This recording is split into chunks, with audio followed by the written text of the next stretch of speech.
Agency theory is simply one way used to describe how people may behave in a corporate environment. By referring to agency theory, rules and regulations can be constructed around this expected behavior to direct outcomes in a way that is likely to be beneficial for all concerned. Agency theory is a relationship between the agent and the principal. The agent acts on behalf of the principal. The term agent generally refers to the executives of the entity, while principal refers to the shareholders or owners. Consider Debbie, a newly employed worker in a chocolate factory who has a performance meeting with the floor manager.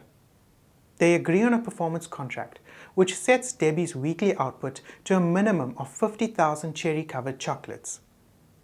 Would this performance agreement between Debbie and the floor manager give rise to agency theory? The answer is no. Agency theory refers to the relationship between the agent, who are the directors and executives of the entity, and the principal, who are the shareholders and owners. The relationship between Debbie and the floor manager is between an employee and senior staff member.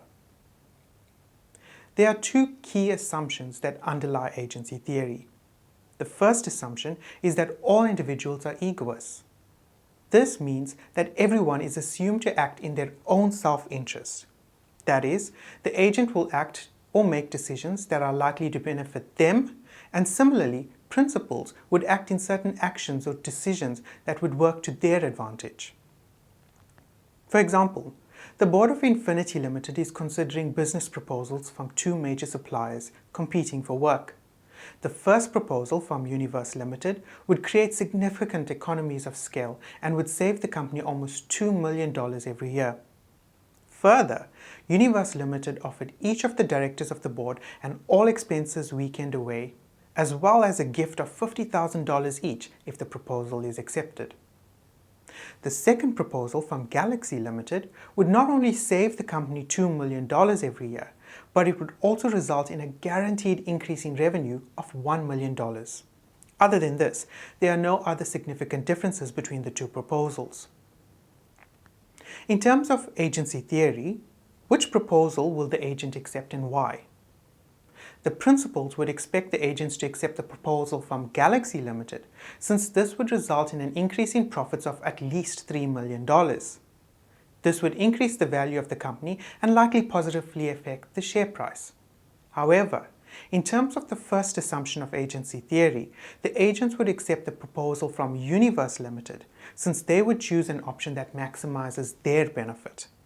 That is, they would receive $50,000 each, as well as an all-expenses-paid weekend away for accepting Universe Limited's proposal, even though this may not be the best decision for the company and the principals.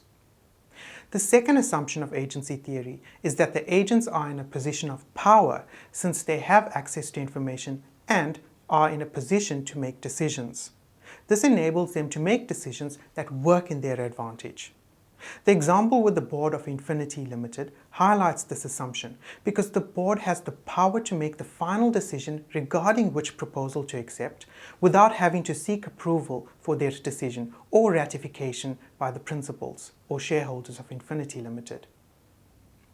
To recap, agency theory is a relationship between agents and principals, and there are two important underlying assumptions. Comprehending this theory helps us to understand the laws we have in place in relation to the director's duties, which requires the directors to act in the best interest of the company. This law protects principals from this type of agency behavior by prohibiting such action.